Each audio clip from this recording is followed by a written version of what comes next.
como dijimos, entonces, vamos a trabajar con, bueno, ahí debería decir clase 3, ¿verdad? No clase 2. Pequeño detalle.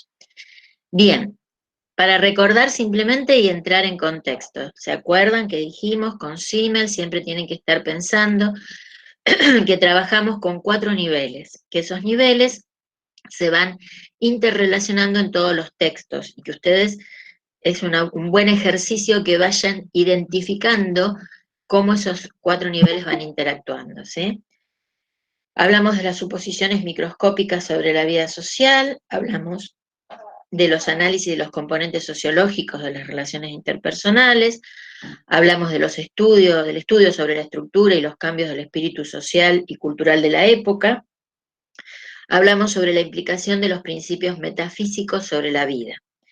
Y el otro día también fuimos viendo cómo en el texto, en el primer texto que trabajamos de él, que era sociología, aparecían interrelacionados esos niveles, y es un poco el texto que nosotros consideramos como el punto de partida, porque es donde Simmel va a explicar justamente por qué y cómo aborda la sociología. Va a hablar entonces, como dijimos, de una sociología formal o geométrica, que tiene como objeto de estudio las formas de sociabilización o socialización. Justamente va a pensar que la sociedad es ese conjunto eh, de relaciones recíprocas, de socializaciones que se van dando, y distingue, para poder trabajarlas, forma de contenido. La forma es la manera en particular donde se va dando esa socialización o sociabilización, y el contenido son los motivos, los impulsos, los deseos de los sujetos, ¿sí? Que son de carne y hueso, por eso va a trabajar mucho con la vida cotidiana y desde la microsociología va a tratar de entender en particular las formas concretas que toman esa socialización. Va a trabajar justamente para, una vez que define como objeto de estudio la forma, y por eso habla de una sociología formal o geométrica, una vez que lo define como objeto de estudio, va a pensar en 2 categorías centrales que tienen que ver con el número y la distancia, es decir, la cantidad de individuos que componen un grupo y la relación que tienen esto con justamente la distancia entre ellos, ¿sí? Esto lo vamos a volver a ver cuando veamos claramente, va a ser algo que él va a trabajar claramente cuando veamos la transformación de las grandes urbes. Y justamente va a proponer ese método intuitivo que tenía que ver con la posibilidad de una mirada particular que entienda desde las formas concretas en que se desarrollan la microsociología esas relaciones. Yo lo digo rápidamente para ponernos en contexto, ¿sí? Y después vimos, a través del texto de la tragedia de la cultura, la oposición que él va a hacer de más vida y más que vida, ¿sí? Justamente para él la vida, ese constante fluir, es la unión de estos 2 aspectos, ¿sí? Son como 2 caras de una misma moneda. La más vida, que tiene que ver con las inquietudes y capacidades creativas por las cuales los individuos trascienden a sí mismos, y más que vida, que era la existencia objetiva de fenómenos, que es la expresión, la objetivación que esos sujetos hicieron de esas capacidades en algo tangible. De esa oposición irreconciliable y unidad necesaria a su vez, se constituye la vida. Y vimos entonces cómo justamente la cultura subjetiva, que es esto que él llama más vida, como capacidad del individuo para producir, absorber y controlar los elementos de la cultura objetiva, aparecen en la sociedad moderna enfrentadas a la cultura objetiva, es decir, ese mundo de las formas culturales y de sus productos. Y de esta oposición entre cultura objetiva y cultura subjetiva aparece lo que él va a denominar como la tragedia de la cultura. ¿Por qué? Porque las condiciones en las que los sujetos producen, desarrollan esa capacidad individual de producir, absorber y controlar, esa capacidad en las condiciones en que se desarrolla la modernidad, sobre todo, y en las grandes conglomerados urbanos, aparece justamente asociada a una sobreproducción de cultura objetiva, es decir, lo que él denomina como una hipertrofia de la cultura objetiva que lleva a una atrofia de la cultura subjetiva. Este distanciamiento cada vez mayor y esta, de alguna manera, digamos, eh, autonomización de los productos de la cultura objetiva en los que se borra esa raíz subjetiva, es de lo que a lo que va a referirse cuando habla de la tragedia de la cultura. ¿Sí? Bien, hasta ahí llegamos el otro día. Hoy vamos a empezar a trabajar con las grandes urbes y la vida del espíritu. Pauli, no sé si querés comentarles algo sobre este texto. Sí, lo que siempre comentamos en clases es una pregunta central que el autor se va a hacer en este texto para poder comprender lo que es cómo afecta la gran urbe a los individuos. Claramente Simmel no se lo preguntó, como les decíamos en la clase anterior, en lenguaje inclusivo, pero desde la cátedra sí. Entonces esa sería la pregunta central, ¿cómo va a afectar la gran urbe y sus distintas condiciones a los individuos? Y les recordamos que para poder comprender este texto, como bien decía la profe recién, es fundamental que puedan retomar la idea de la dualidad expresada por el autor en los conceptos de vida y más que vida, que también van a ser retomados la clase que viene cuando trabajemos con el texto de Simmel de la cultura femenina. Y acuérdense lo que le dijimos la última clase. Esto es, qué bien les viene manejar justamente el texto de Marx al que Simmel va a hacer referencia, que es el texto del fetichismo de la mercancía. Recuerden que le habíamos marcado esto. Bien, ¿cuál es el objeto de análisis en este texto de las grandes urbes y la vida del espíritu? Es cómo se va configurando la personalidad del urbanita. ¿Qué características tiene ese individuo que vive en las grandes urbes? ¿Cómo actúa, interactúa con otros? ¿Cómo se da esos lazos recíprocos, esas interacciones recíprocas? Esto es, aquí aparece una idea desde el punto de vista del análisis de Simmel muy rico, por un lado, en relación a la historicidad, es decir, aquellas características que históricamente van a tener las grandes urbes sobre fin del siglo XIX. Va a trabajar desde una mirada multicausal, porque no va a marcar como algo puntual lo que produce determinada personalidad en el hombre o la mujer que habitan esas ciudades, sino que va a trabajar con una serie de elementos que van configurando un espíritu de época y por lo tanto también un tipo de personalidad particular sobre esas ciudades. Y va a tener una multidireccionalidad, ¿por qué? Porque acuérdense ustedes de esos 4 niveles de los que hablábamos. Bueno, en este texto claramente va a ir de un nivel a otro y los va a hacer jugar permanentemente interrelacionados en el análisis, ¿sí? Y vuelve a tomar, sin duda, esta idea de la encerrona trágica que aparece en el texto de la tragedia de la cultura, porque justamente lo que va a mostrar es cómo en estas grandes urbes se va a dar un escenario privilegiado para esa tragedia de la cultura. Porque obviamente no va a cometer la ingenuidad de rechazar la cultura objetiva, digamos. Claramente piensa que es imposible volver atrás los elementos de la civilización que han aparecido en esta sociedad y por lo tanto entregarse a una especie de vida ociosa, una vida de la meditación, de la contemplación, una especie de vida pastoril, digamos.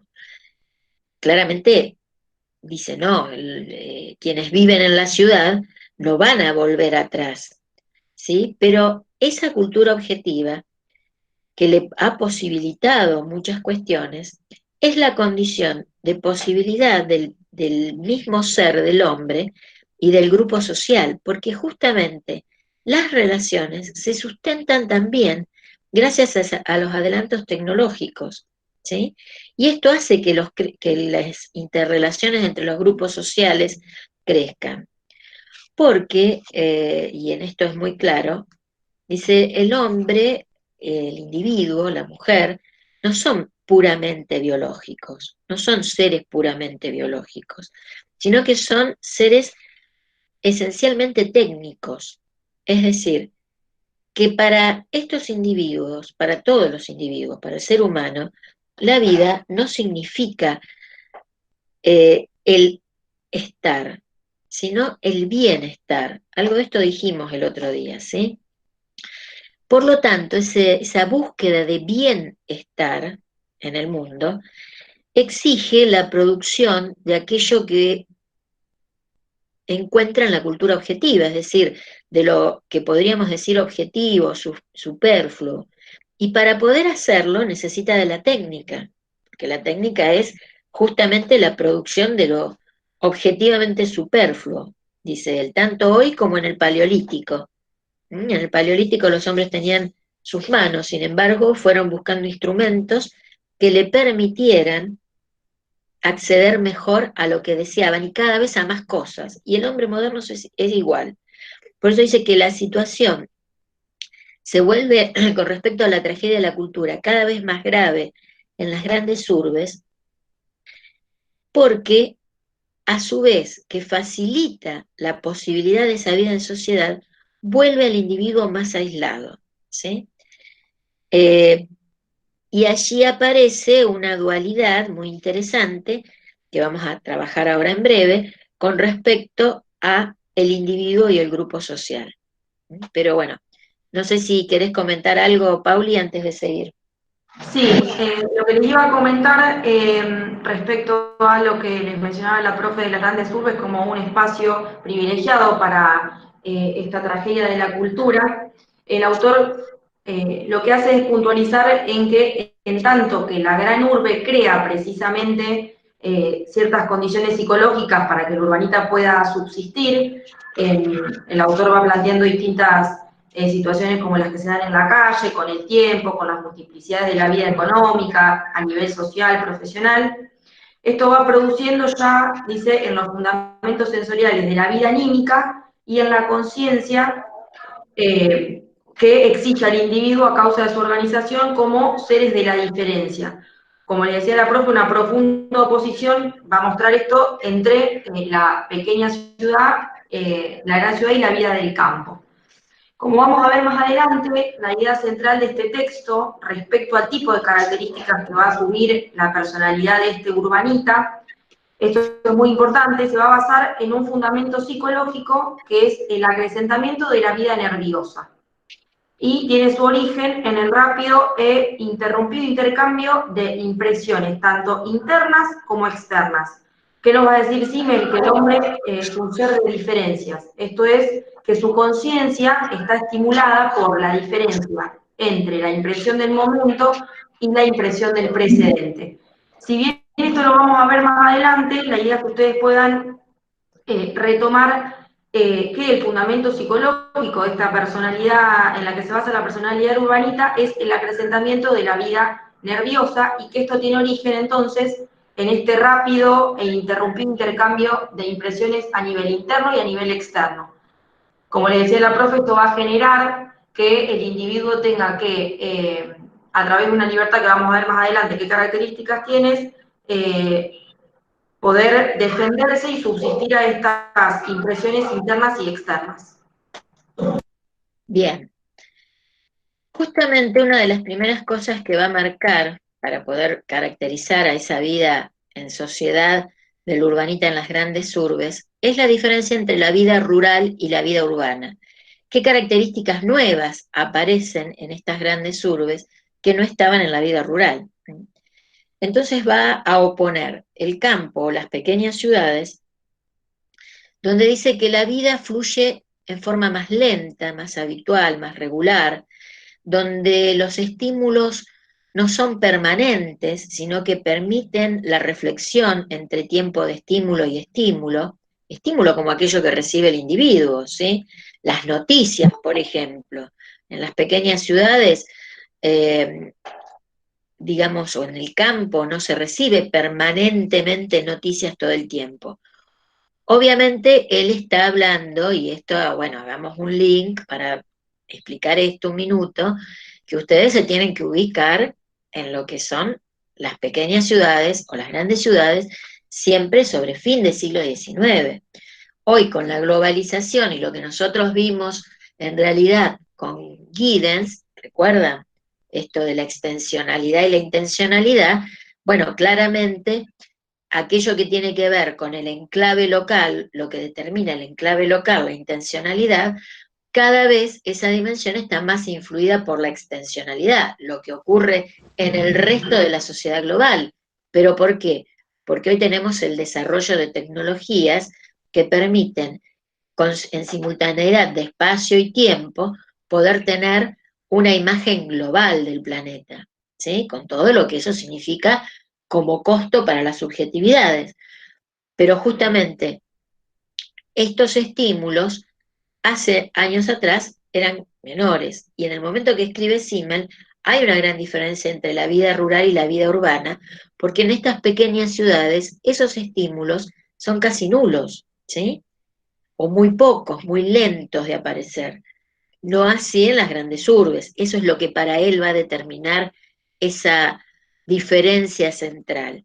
Justamente también por esto consume, dice él, menos conciencia. ¿Qué quiere decir? Que la conciencia de los individuos está más volcada sobre el sí mismo, sobre la autopercepción y la autorreflexión, más que estar todo el tiempo ocupada tratando de ver estos estímulos que aparecen.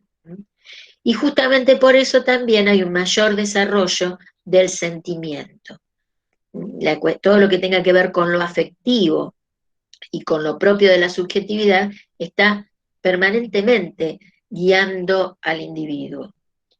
En cambio, dice, en las grandes urbes, aparece una rápida aglomeración de imágenes cambiantes. Si ustedes piensen que en las pequeñas ciudades en las que él hablaba, bueno, la mayoría de la gente se trasladaba a pie, en el mejor de los casos con algunos carruajes, y aquí ya empieza eh, digamos, un aumento de todo lo que tiene que ver con el transporte, con las comunicaciones, todo el desarrollo del ferrocarril, todo lo que implicó en una misma ciudad las calles repletas. Entonces hay una rápida aglomeración de imágenes que permanentemente están cambiando. Y esto da justamente, esto genera una multiplicidad y una velocidad muy alta de los estímulos que recibe el individuo. Justamente hay una sobreestimulación de la conciencia, por lo cual esa sobreestimulación de la conciencia hace que la atención esté siempre referida en lo objetivo, en lo de afuera. Acá, de nuevo, para tener en cuenta, pensemos en esto que dice de cultura subjetiva y cultura objetiva, cómo esa sobreestimulación quita tiempo de la conciencia para la creación, digamos, para el desarrollo de la cultura subjetiva, para este tiempo de apropiación, de entendimiento de la cultura, de saborear esa capacidad de otros y otras para poder, una vez conocida, volcarse creativamente en la propia creación de objetos. Hay tal sobreestimulación que ese tiempo de la cultura subjetiva cada vez se reduce más, porque todos esos estímulos forman parte de la cultura objetiva, claramente. Y justamente por esto, lo que aparece guiando la conducta de los individuos no va a ser el sentimiento, como en el campo o en las pequeñas ciudades, sino que va a ser el cálculo objetivo, lo intelectual. Él va a decir el entendimiento. Pauli, no sé si querés agregar. Sí, esta idea de dualidad les iba a comentar entre campos, pequeñas ciudades y grandes urbes, si bien con otros términos, está presente en varios autores, como por ejemplo, seguramente se los habrá nombrado el año pasado en Teoría Sociológica, Ferdinand Tönnies, en su libro de Comunidad y Sociedad, también en Weber, en Durkheim y hasta en Parsons. Por ejemplo, en Weber específicamente se puede remitir a la idea de comunidad como esa relación social de los partícipes de constituir un todo, los cuales se van a relacionar por las expectativas que tienen en torno a sus acciones entre sí, y cómo se contrapone al par dicotómico que sería el concepto de sociedad. Y también por autores un poco más contemporáneos, y que seguramente lo habrán escuchado nombrar, esta dualidad se ve presente en De Sousa Santos o Simón Bauman, para recuperar la idea de los lazos sociales comunitarios, en contraposición obviamente a estas sociedades globalizadas, como nuevas formas de relación en esta sociedad global, como por ejemplo podrían ser los nuevos feminismos o las nuevas reconversiones de lo que son las comunidades indígenas. Bien, justamente lo que decíamos recién, ¿verdad? Esa diferencia entre sentimiento y entendimiento. Entre aquello que tiene que ver con el sentimiento, que apela, justamente dice él, a los estratos más inconscientes del alma, al sí mismo más profundo, a la subjetividad más profunda, y que a su vez hace que sea más conservador. Es mucho más difícil el cambio de los sentimientos que lo que uno puede aprender intelectualmente, porque tiene que ver con esos estratos más profundos. Esto también, fíjense que después lo va a tomar el psicoanálisis para desarrollarlo, ¿sí? Sería el nivel de lo inconsciente. Entonces, cuando él habla de que el sentimiento guía las conductas de los individuos que están en las pequeñas urbes o en lo rural, apela a esos espacios que son más conservadores e inmutables. Mientras que cuando habla del entendimiento como aquello que guía la conducta del urbanita, está pensando en un nivel de lo consciente, porque es, en definitiva, una operación racional, ¿sí? Como diría Weber, como ustedes lo vieron en Weber, y veíamos también la semana pasada, esta utilización de la razón instrumental permanentemente. Y para esto necesito operaciones racionales, una comprensión racional, como dice Weber, en el sentido de las matemáticas. Y justamente por eso esa forma de relacionarse con otros a partir del entendimiento tiene que ver más con lo superficial, no ya tanto con lo profundo. Y por otro lado, tiene una mucha mayor capacidad de adaptación, porque permanentemente está haciendo un cálculo consciente sobre cómo llegar a ese fin que se propuso. ¿Esto qué quiere decir? Que me tengo que ir adaptando en cuanto a los medios más propicios. Por lo tanto, también mi conducta se adapta con mucha mayor facilidad a esos estímulos del entorno. ¿Pauli? Bien, vamos a puntualizar sobre el entendimiento en el urbanita. Este entendimiento que lo va a caracterizar en su esencia, dice el autor, que es el intelectualismo. ¿Que qué va a hacer en el individuo? Le va a permitir defenderse frente a estas amenazas, a estas discrepancias con su medio externo. Entonces, ¿qué plantea Simmel? Que en lugar de con el sentimiento, el urbanita va a reaccionar frente a estas amenazas, en lo esencial con el entendimiento. Con esto la reacción frente a aquellos fenómenos se va a trasladar a donde, dice el autor, al órgano psíquico menos perceptible, distante al máximo de la profundidad de la personalidad, que sería lo que estuvimos charlando recién respecto el uso, digamos, de la razón, lo mental, sobre el sentimiento. De todas maneras, esto último va a generar mayor libertad para los individuos, ya que van a poder sentirse libres en un mundo de estímulos constantes y en donde realmente es complejo vivir y convivir con otros. Esto lo vamos a ver ahora en la próxima filmina y más adelante respecto a las características de la libertad que va a adquirir el urbanita. Justamente, hay ciertas características del urbanita que tienen que ver, de su personalidad, que tienen que ver con este contexto, ¿sí?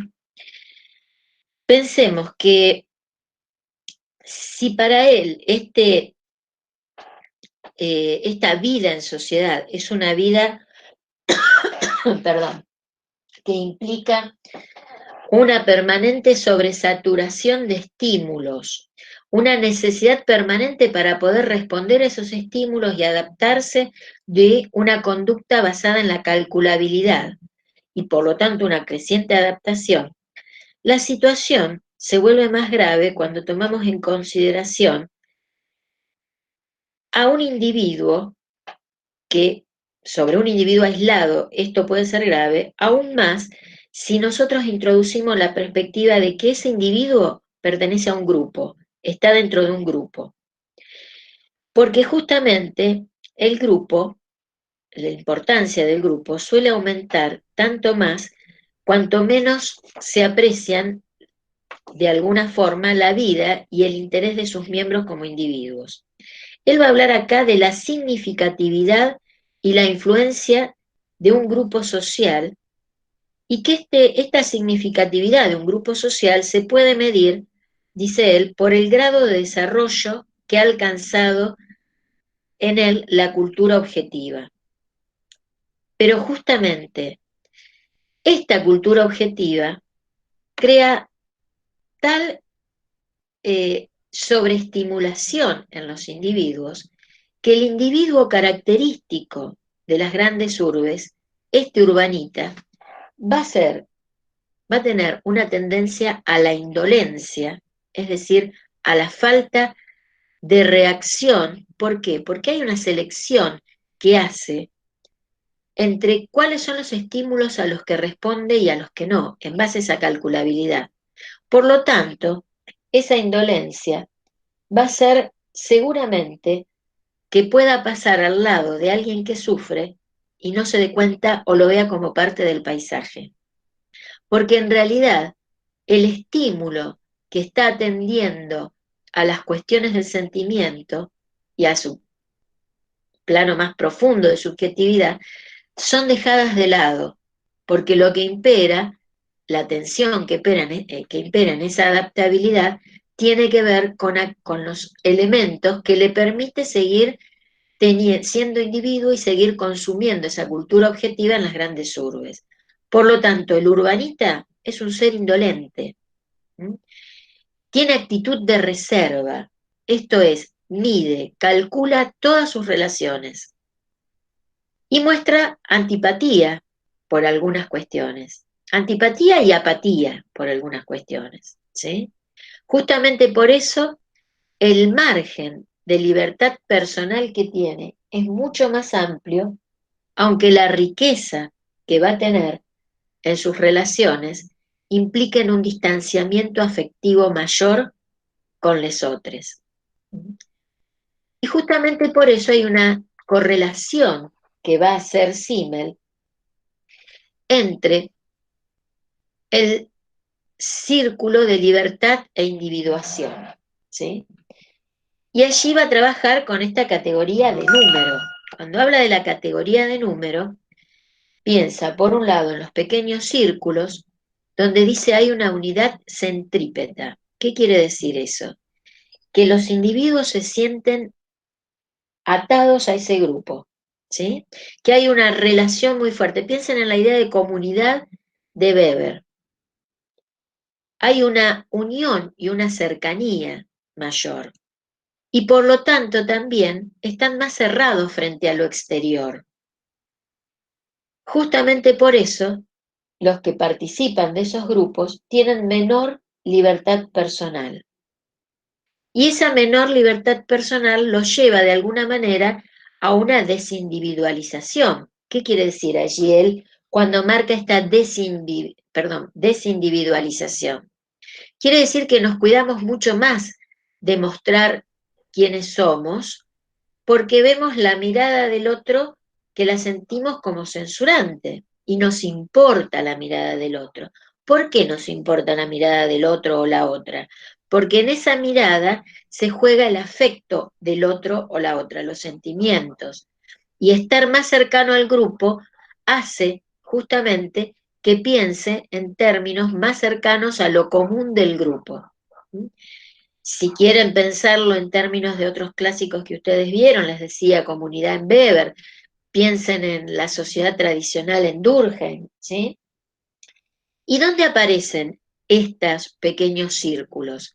En la familia, en los grupos religiosos, en algunos grupos políticos, pero cada vez esos pequeños círculos se van quedando en las grandes urbes más en la esfera de lo privado, ¿m? Porque lo que predomina en las grandes ciudades es un relajamiento de la relación con la unidad interna del sujeto. No se reconoce a sí mismo dentro de esas como parte de esas grandes ciudades. Esto quiere decir que se suavizan las fronteras, que aumentan los intercambios con el afuera, ¿m? Y que esto implica menos unión y un lugar de preservarse de lo que le pueda hacer daño de la cantidad de sobreestimulación que recibe. Por eso lo que decíamos antes, actitud de reserva, de antipatía, de indolencia. Y aquí hay una mayor libertad de movimiento personal.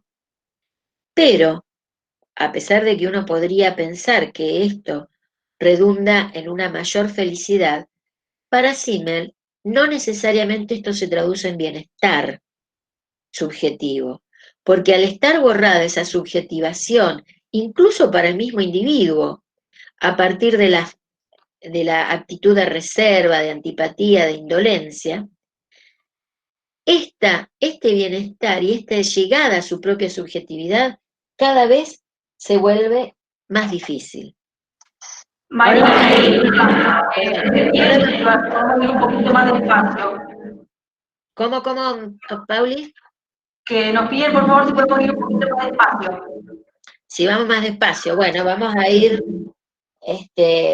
bajando el ritmo entonces. Bueno, entonces decíamos, hasta acá estamos viendo cuál es el contexto general, ¿sí?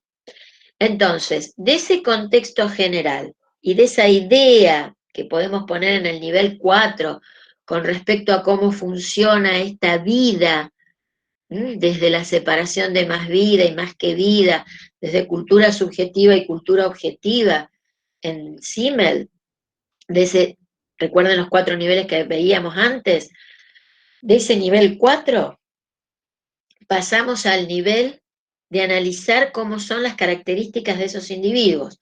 Pasamos al nivel 1, ¿sí?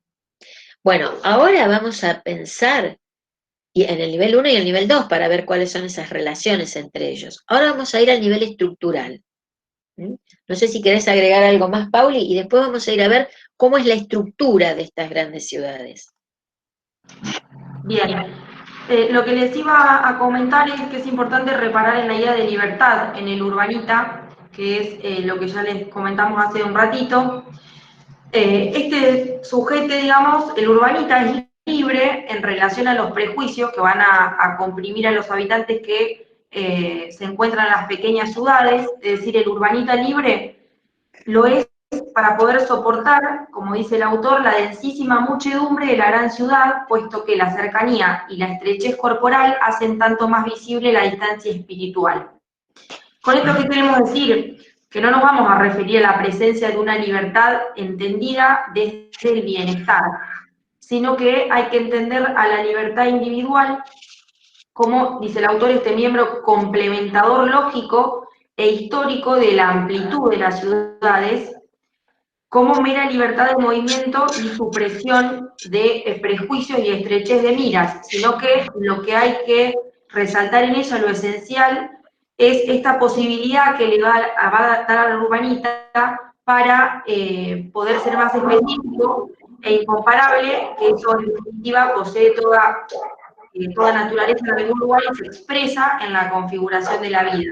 Lo más importante es resaltar la idea de que esta libertad no es entendida como bienestar, sino que es una condición que el urbanista va a tener que desarrollar para poder convivir y sobrevivir en las grandes urbes. Bien, justamente,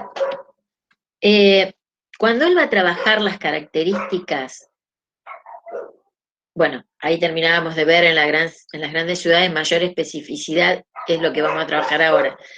Mayor especificidad y peculiaridad, dice, basadas en la división del trabajo. Justamente, lo que vemos cuando pensamos a nivel estructural en esas grandes urbes, es allí ustedes tienen que tener en claro que vuelve otra vez sobre el tema de la tragedia de la cultura. Siempre está volviendo sobre esto. ¿Por qué? Porque, miren, cuando ustedes lean el texto, si ya lo han leído y traten de relacionarlo, él va a estar trabajando en ese texto sobre las condiciones objetivas de estas características del urbanita, de la vida social del urbanita. ¿Y qué va a decir? Va a decir que acá aparecen algunas cuestiones centrales para tener en cuenta en esa estructura. Primero, las grandes urbes sobre fin del siglo XIX ya están viendo cómo se ha organizado y se ha consolidado el capitalismo. Pensemos que el capitalismo que va a surgir con la revolución industrial y demás, con toda la etapa durante digamos, la primera parte del siglo XIX, como lo llamaba también Marx, como un capitalismo concurrencial, donde aparecen distintos, digamos, las clases sociales aparecen relacionadas en el mercado, los propietarios y los no propietarios, ¿sí? Después de pasar por las distintas crisis que va a pasar ese capitalismo durante todo el siglo XIX, va a empezar finalmente a consolidarse alrededor de 1870, cuando empieza a transformarse ese capitalismo en un capitalismo monopólico. ¿Por qué? Porque empiezan a unirse las distintas empresas, conforman trust de empresas, conforman eh, monopolios, ¿sí? Conforman, por otro lado, los trabajadores se reúnen en grandes sindicatos, el movimiento obrero empieza a relacionarse también, y empieza esa fase donde justamente a partir de 1870 el capitalismo se une como búsqueda de solución de las anteriores crisis a una política exterior basada en el imperialismo. Es la etapa donde para buscar nuevos mercados de productos, para ubicar sus productos, pero además para buscar mano de obra que esté por debajo de los costos de la mano de obra europea, van a empezar a colocar colonias, a buscar colonias en distintos países de África, de Asia, de América también. Por lo tanto, en esta etapa, sobre fin del siglo XIX, el capitalismo ya ha demostrado que ha podido sortear esas crisis, que ha aliado a determinadas formulaciones políticas, logra estabilizarse. Y ha conformado, de la mano del positivismo tan renegado de Simmel y los románticos alemanes, ha logrado hacer un avance fundamental con la técnica de los productos que Simmel diría conforman la cultura objetiva, ¿verdad? Y que un positivista diría que es el desarrollo ineludible de la historia y de la civilización. Es el siglo donde los individuos, les individuos, se sienten todos poderosos, porque la medicina ha logrado vencer enfermedades con los antibióticos, porque es un siglo donde la mecanización ha ayudado a crecer exponencialmente la economía, porque es el siglo donde las luces iluminan las calles, a pesar de todos los conflictos sociales que lo atraviesan. Pero justamente es un capitalismo que llega, se consolida y parece como el futuro ineluctable de la sociedad moderna y de lo que viene en su futuro, asociado a la burocracia, diría Weber. Ustedes esto lo vieron cuando vieron el desencanto del mundo, la secularización de la que habla Weber, cuando habla de la burocracia como esa jaula de hierro que, diría Simmel, está justamente enjaulando esta subjetividad. Bueno, Simmel entonces lo que hace es describir estas grandes urbes como el lugar donde se ha sentado la economía monetaria. Y la economía monetaria solo pudo asentarse y constituirse a partir de que se organizó socialmente sobre la base de la división del trabajo. Y la división del trabajo logra imponerse y logra justamente ser vista como la forma más exitosa de relación en la sociedad moderna, pensemos también en Durkheim, a partir de la técnica. Es la técnica y el avance de esa técnica la que permite la consolidación de la división del trabajo. Por lo tanto, economía monetaria, división del trabajo y técnica son los tres ejes centrales de esa estructura social de la sociedad moderna. Por eso dice que la división del trabajo en la ciudad, que permite la especialización, también permite una mayor individuación, ¿sí? Pero justamente hay una necesidad de generar nuevas necesidades y necesidades específicas, pero que están no puestas en la individuación propia del sujeto, sino en la individuación de los objetos que el sujeto posee. Esto es, trato de buscar mi individuación, trato de mostrar, este o esta soy yo, diferente de todos los otros urbanitas y urbanitas y urbanitas y urbanites, en general no me salía, que están en la gran ciudad, ¿sí? Yo soy distinta, yo soy diferente de ellos y ellas, yo soy tal, esta es mi identidad, pero esa identidad no la busco a partir justamente de lo que yo puedo tener en mi subjetividad más profunda, sino en aquello que poseo, en ese objeto. Me identifico desde este lugar de cultura subjetiva en los objetos que pertenecen a la cultura objetiva. Por eso la necesidad de diferenciarse es externa. Entonces tengo mayor libertad, las relaciones son más fluidas porque están en base al entendimiento y no a la afectividad. Me permite una mayor individuación, pero no necesariamente una mayor felicidad asociada a esa subjetividad. ¿Querés agregar algo, Pauli, de esto?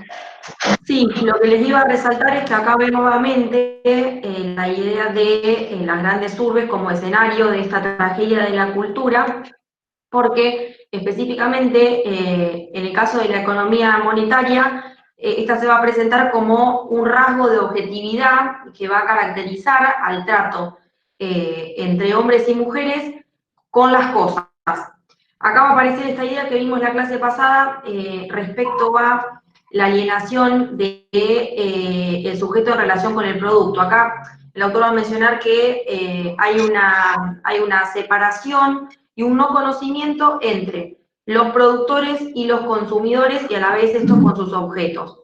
Esto va a hacer que no se atienda a la individualidad de los fenómenos porque, como dice Simmel, el dinero solo va a preguntar por el valor de cambio que va a nivelar toda cualidad sobre la base del cuánto. Y otra cuestión también que tiene que ver con el desarrollo de la técnica y la tragedia de la cultura, es que esta técnica va a hacer que aumente, como les decía la profe, la cultura objetiva, lo que va a provocar también una ampliación del consumo, por lo que esto va a generar que se multiplique esta especialización y a la vez se dé un aumento de la producción masiva. Y así se van a ir creando nuevas necesidades que a su vez van a ir requiriendo del perfeccionamiento de la técnica también para ser satisfechas. Bien, para que quede claro, ¿sí? Porque esta relación permanente que él hace con la cultura subjetiva y objetiva, la atrofia de la cultura individual por la hipertrofia de la cultura objetiva, esto que decía Pauli, la tragedia de la cultura. A ver, si nosotros pensamos en términos de civilización y pensamos que la significatividad y la influencia de un grupo social, en general, cuando nosotros hablamos de un determinado grupo social, esa significatividad se mide por el grado de desarrollo que ha alcanzado en la cultura objetiva, ¿sí? Por ejemplo, cuando hablamos de, ay, mirá los alemanes, todo lo que lograron, mirá los japoneses, esos son grupos sociales, ¿verdad? La significatividad que mencionamos con respecto a ellos tienen que ver, en general, con un grado de desarrollo. Se dice así, se lo escuchan así, ¿verdad? ¿Qué quiere decir eso? Está hablando del nivel alcanzado en la cultura objetiva. Y ese desenvolvimiento de la cultura objetiva, sin duda, exige división del trabajo, que condena a la especialización, diría Simmel, a la limitación y a la atrofia de los miembros y los participantes de esa cultura objetiva. ¿Por qué? Porque acá aparece esa paradoja de la que él habla. La cultura, en el sentido del cultivar, ¿sí? Exige un cultivador que precisamente haga pasar la cosa del estado natural al estado de cultivado. De allí viene la palabra cultura, en la tradición del romanticismo. Esto es que para que un objeto se transforme en objeto cultural necesita de un ser dotado de inteligencia y voluntad que lleve esa cosa, que era la naturaleza, a la perfección, que todavía oculta ese estado de naturaleza, pero que se ha desarrollado como objeto cultural. Bueno, no puede desarrollarse ese objeto cultural desde el interior de los mismos objetos, esto está claro, sino que son, o es, digamos, la propia volición y sentimiento de los individuos que, por el desarrollo de sus ideas, van incorporando las posibilidades de desarrollo de ese objeto antes natural que deviene en objeto cultivado. Esto es lo que nosotros referíamos cuando justamente le marcábamos la relación con el fetichismo de la cultura. Cuando Marx dice que son los trabajadores, los obreros, los proletarios, los que con su trabajo transforman la materia prima en una mercancía. Pero ¿qué pasa? Así como en esto que hablamos a nivel de cultura objetiva, esos objetos son valorados por el objeto mismo, sin relación con el sujeto creador, en el plano económico, la mercancía es como que se le asigna un valor como si ese valor proviniera de la mercancía, no del tiempo socialmente necesario para hacerla. Y allí está el problema que marcaba Marx y que marca Simmel en otros términos, que a lo largo de la historia del trabajo intelectual, digamos, la especie se va configurando en un mundo al que se tiene acceso limitado y selectivo, ya que este mundo en el que vivimos contiene más de lo que puede contener cualquier individuo particular. Esto es, la cultura objetiva siempre va más allá de la cultura subjetiva. Entonces, cuanto más avanzado y más grande numéricamente sea el grupo social, tanto más distancia tendrá que haber entre cultura objetiva y cultura subjetiva. Acá vemos de nuevo la aplicación de las categorías, ¿sí? Lo que distingue a un grupo primitivo, por ejemplo, entre comillas, de una sociedad civilizada y desarrollada, es el acervo de cultura objetiva. Creo que en esto estaríamos de acuerdo, ¿no? Siguiendo a Simmel. Bueno, en el grupo primitivo es mínima la cultura objetiva. Por eso hay armonía entre la cultura objetiva y la cultura subjetiva. Porque el que produce puede absorber lo producido y a partir de ahí volver a producir. En cambio, en la sociedad desarrollada, el constante acervo de cultura crece cada vez más, va a su nivel máximo. Por lo tanto, ahí el desnivel entre la cultura objetiva y la cultura subjetiva es inevitable. Este desnivel que alcanza en la sociedad moderna, ¿por qué alcanza ese nivel? Por lo que hablábamos recién de las características estructurales, por la economía monetarista, por la técnica maquinista, por la división del trabajo, ¿sí? Este desnivel se hace cada vez mayor. ¿Por qué? Justamente aquí es por eso que él habla de tragedia de la cultura, porque acá adopta, digamos, un carácter y un destino fatal, dice él, y terrorífico. La cultura moderna es trágica. ¿Por qué es trágica? Dice, porque todo lo bueno que trae es a condición de lo malo, del que los individuos, eso malo, no pueden ni quieren prescindir. ¿Mm? Cuando habla de lo bueno, ¿de qué habla? De las comodidades, de las distracciones, del placer, de las posibilidades intelectuales. Todo eso que trae de bueno el desarrollo de la cultura objetiva, dice, es a condición de lo malo. ¿Qué es lo malo? Que esas comodidades, distracciones, placeres, toda esa cultura objetiva, se logra por la división del trabajo. Y la división del trabajo atomiza y disgrega la unidad orgánica del yo. ¿Por qué? Porque el producto que proviene de esa división del trabajo ya no se nos aparece como el resultado del trabajo de un individuo, de ese sujeto, sino como la conexión de una serie de productos parciales. El producto no alcanza su sentido, no le encontramos sentido humano, porque ya no es de un trabajador, sino que por la división del trabajo es de muchos trabajadores. Y por lo tanto, dice de alguna manera, no es de ninguno, sino de la suma de los movimientos abstractos que fueron invertidos para realizar ese producto ya acabado. Mari, perdón, están consultando si podrías repetir brevemente la idea de fetichismo de la cultura. Bueno, ahora lo repito, termino con este razonamiento y ahora lo repito, ¿sí? Lo que quería marcar es que justamente el sentido de ese objeto en la sociedad moderna, y esto es lo que tiene que ver con el fetichismo de la cultura, está en la posibilidad de ese objeto de ser cambiado por dinero, por su equivalencia pura, que justamente para el sujeto termina siendo el nivelador más pavoroso. ¿Qué quiere decir con esto Simmel? A ver, lo que está diciendo Marx en el fetichismo de la mercancía, retomo la pregunta que hicieron, lo que está diciendo Marx en el fetichismo de la mercancía es, el fetichismo consiste, y esto en términos generales, en dotar de vida un objeto que es inanimado.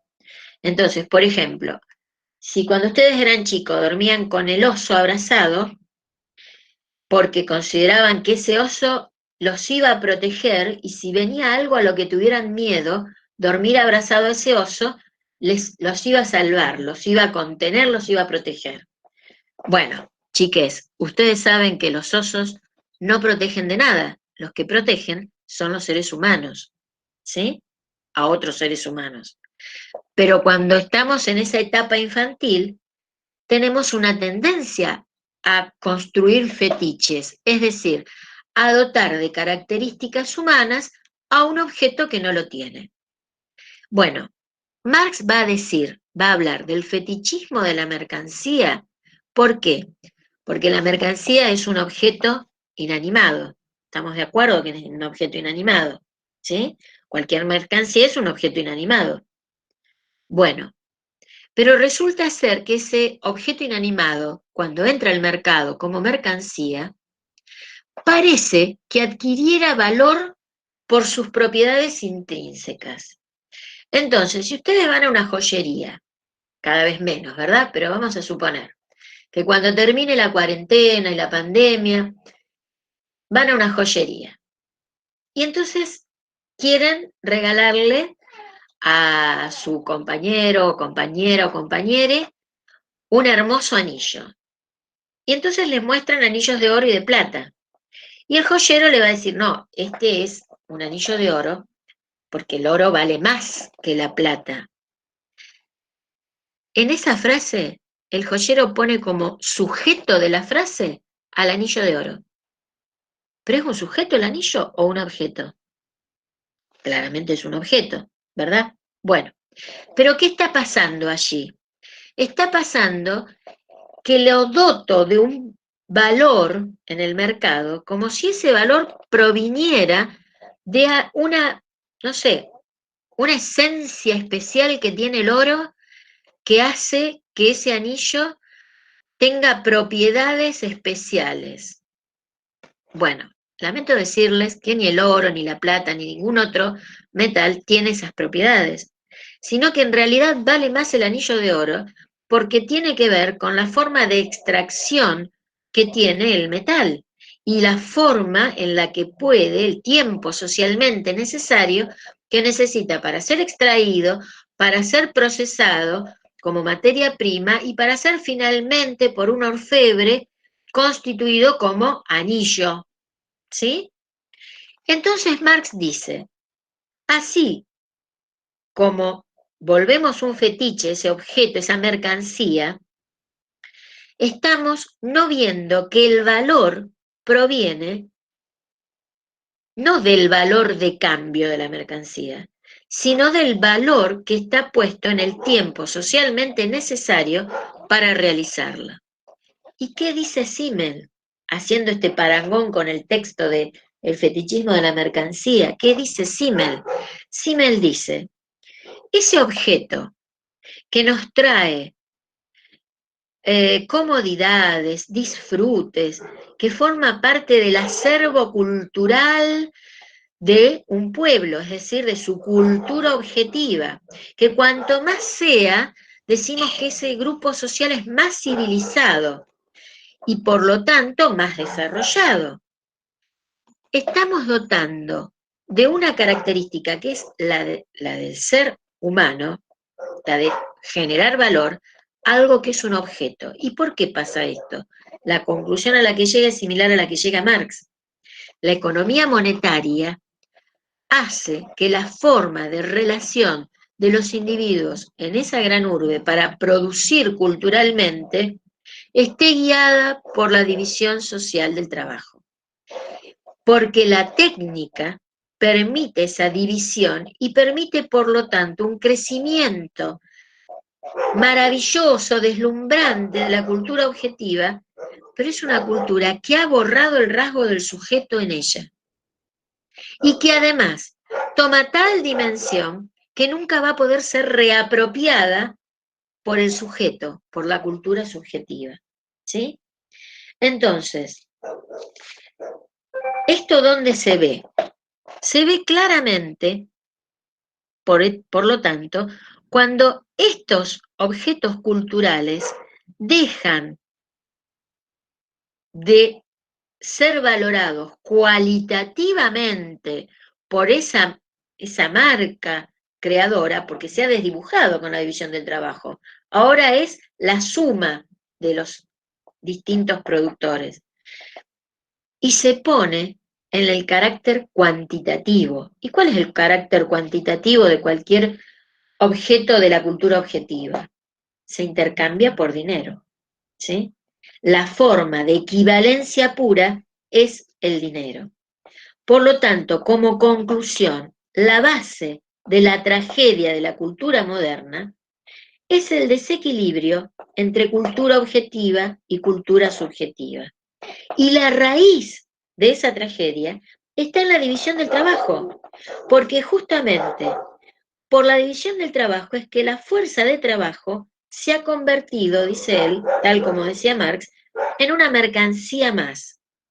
Por este proceso es que se trata de hacer conmensurables, es decir, medibles, aptos para el intercambio comercial a los objetos. Y por lo tanto, se calcula en qué cantidad hay que cambiar este producto, por ejemplo, por aquel objeto. ¿Cuántos cuadros de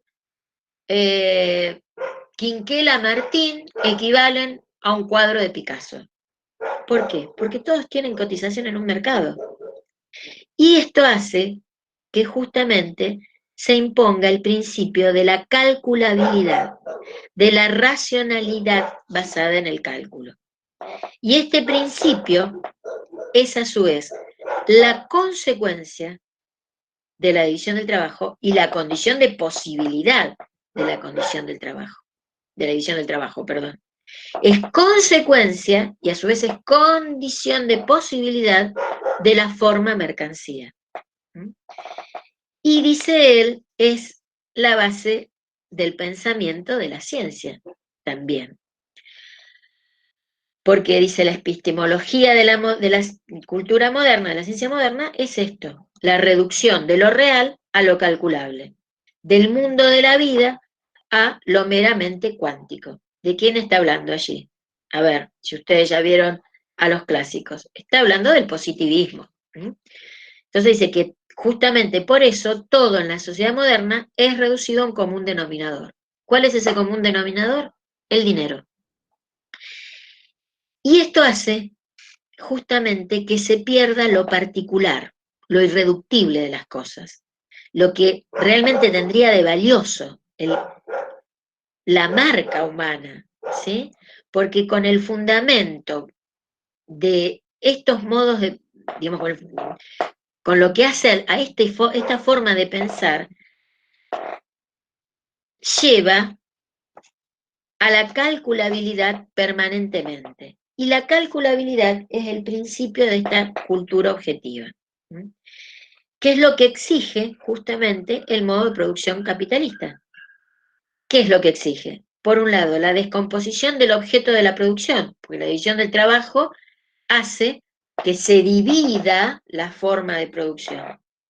Y al desgarramiento del sujeto que lo produce, porque ya no puede verse en ese objeto.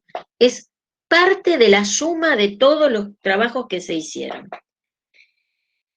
Y el centro de esa división del trabajo, ¿dónde se da? ¿En el campo? No, bueno, ahora hay también división del trabajo, pero digamos, cuando él está hablando, no es el centro de estos procesos el campo, sino las grandes urbes. Por eso dice que el sentido y la significación de las grandes urbes es ambiguo, y ahí vuelve a jugar con la dualidad permanentemente. Por un lado, son la sede máxima de la división del trabajo, de sus nefastas consecuencias, va a decir él, para la unidad orgánica del yo, es decir, para la unidad de cultura objetiva y cultura subjetiva.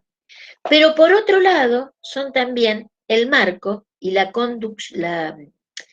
posibilidad, digamos, la condición de posibilidad de la independencia personal, que da paso a la singularidad personal.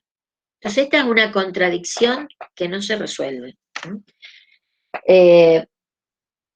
Justamente pensemos en lo que él va a hablar sobre el final del texto en relación a la ciudad y las paradojas del urbanita.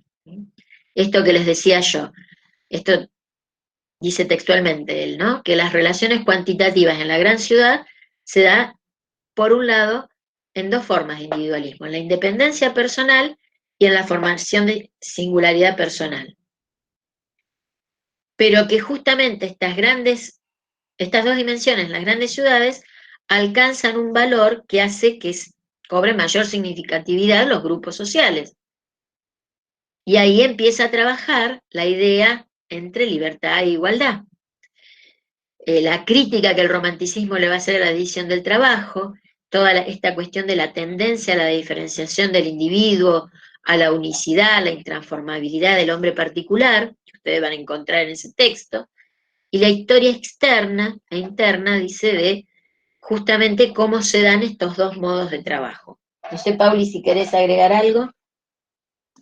Sí, más que nada teniendo en cuenta el primer punto, quería retomar una oración de este texto que resume la unión de lo trabajado en la tragedia de la cultura y en las grandes urbes, que tiene que ver con que los más profundos problemas de la vida moderna, dice Simmel, manan de la pretensión de este individuo, de este urbanita, de conservar su autonomía y peculiaridad de su existencia frente a la prepotencia de esta sociedad, de la cultura externa y de la técnica de la vida.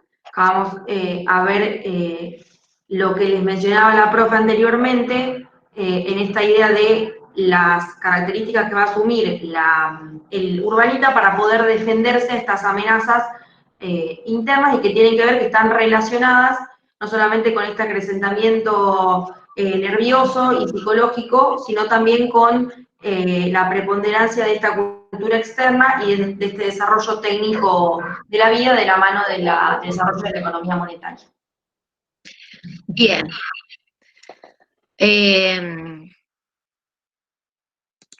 Obviamente, vamos a volver ahora. Ahí está, ¿me ven? Bien. Decía, bueno, un poco esto sería a grandes rasgos ese texto. Es un texto, yo entiendo que es denso, pero es muy rico, y lo que tiene de mayor riqueza ese texto es justamente la posibilidad de trabajar los distintos niveles. Esos 4 niveles que veíamos al principio están acá claramente interrelacionados. Y fíjense ustedes que nosotros estamos trabajando como una especie de espiral.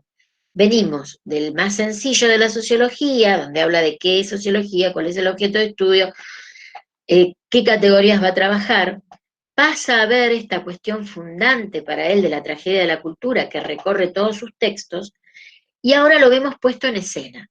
Es como que, bueno, armó, nos dijo cuál iba a ser la escenografía, cuáles iban a ser los actores y actrices, nos dijo cuál era el guión central, y después nos lo pone en escena con las grandes urbes. Y lo que vamos a ver la semana que viene es particularmente, desde toda esta mirada, cómo él va a pensar las relaciones de género, que no las va a decir como relaciones de género porque no es un término propio de su época, pero sí cómo se constituye dentro de este panorama de la cultura femenina. Y después de eso vamos a ver la relación con la teoría crítica, con un texto que ustedes tienen por ahí.